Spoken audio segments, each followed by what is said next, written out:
My name is Yolanda Cook, and today I will be reading You Are Special by Max Lucado.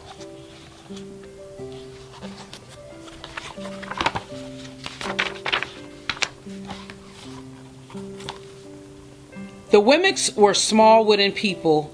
All of the wooden people were carved by a woodworker named Eli. His workshop sat on a hill overlooking their village. Each Wimmick was different. Some had big noses, others had large eyes, some were tall and others were short. Some wore hats, others wore coats. But all were made by the same carver and all lived in the village. And all day, every day, the Wimmicks did the same thing. They gave each other stickers.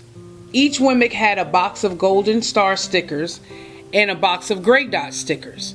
Up and down the streets all over the city, people spent their days sticking stars on or dots on one another. The pretty ones, those with smooth wood and fine paint, always got stars. But if the wood was rough or paint chipped, the Wimmicks gave them dots. The talented ones got stars too.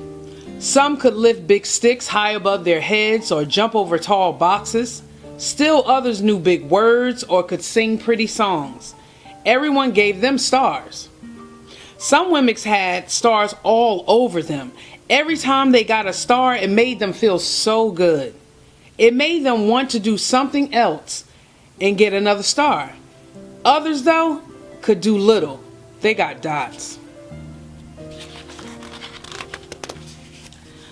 Punchinello was one of these. He tried to jump high like the others, but he always fell. And when he fell, the others would gather around and give him dots. Sometimes when he fell, his wood got scratched, or some people would give him more dots. Then, when he would try to explain why he fell, he would say something silly, and the Wimmicks would give him more dots. After a while, he had so many dots that he didn't want to go outside. He was afraid he would do something dumb, such as forget his hat or step in the water, and then people would give him another dot. In fact, he had so many gray dots that some people would come up and give him dots for no reason.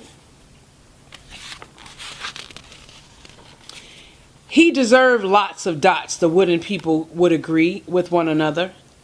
He's not a good wooden person. After a while, Punchinello believed them. I'm not a good Wimmick, he would say.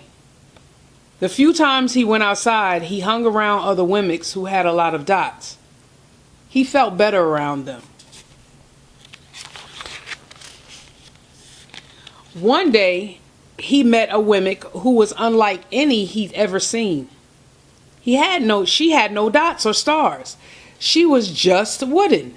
Her name was Lucia. It wasn't that people didn't try to give her stickers, it's just that the stickers would not stick.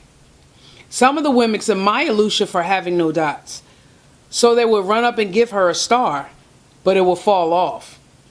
Others would look down on her for having no stars, so they would give her a dot, but it wouldn't stay either. That's the way I want to be, thought Punchinello. I don't want anyone's marks. So he asked the stickerless Wimmick how she did it. It's easy, Lucia replied. Every day I go see Eli. Eli? Yes, Eli, the wood carver. I sit in his wood shop with him. Why? Why don't you find out for yourself? Go up the hill, he's there. And with that, the Wimmick who had no stickers turned and skipped away.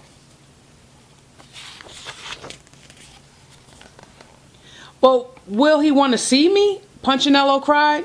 Lucia didn't hear him. So Punchinello went home. He sat near a window and watched the wooden people as they scurried around, giving each other stars and dots. It's not right, he murmured to himself, and he decided to go see Eli.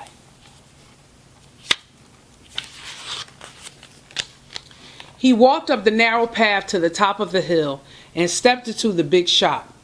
His wooden eyes widened at the size of everything. The stool was as tall as he was. He had to stretch on his tippy toes to see the top of the workbench. A hammer was as long as his arm. Punchinello swallowed hard.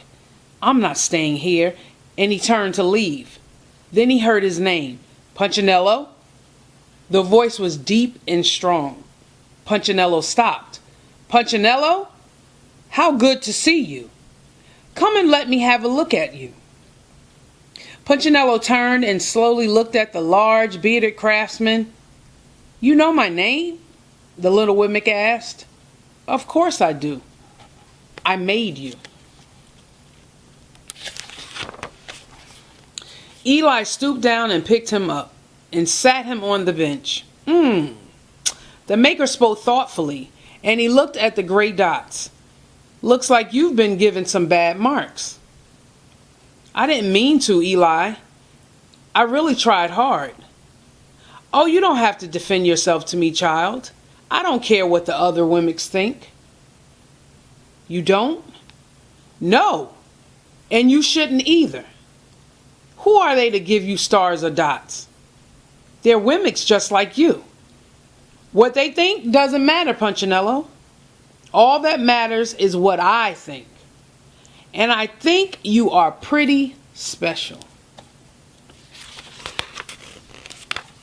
Punchinello laughed. "Me special? Why?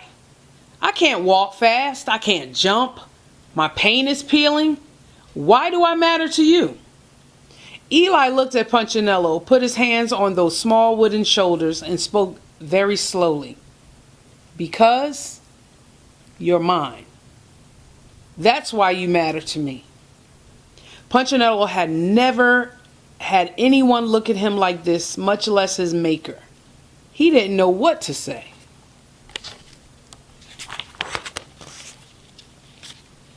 "Every day I've been hoping you'd come," Eli explained. "I came because I met someone who had no marks," said Punchinello. "I know, she told me about you. Why don't the sticker stay on her?" The maker spoke softly. "Because she has decided that what I think is more important than what they think. The stickers only stick if you let them." "What?" "The stickers only stick if they matter to you. The more you trust my love, the less you care about their stickers." "I'm not sure I understand." Eli smiled. "You will, but it will take time. You got a lot of marks. For now, just come to see me every day. And let me remind you how much I care." Eli lifted Punchinello off the bench and set him on the ground. "Remember," Eli said as the Wemmick walked out the door, "you are special because I made you. And I don't make mistakes." Punchinello didn't stop, but in his heart he thought, "I think he really means it." And when he did, a dot fell to the ground. And that's the end of You Are Special by Max Lucado.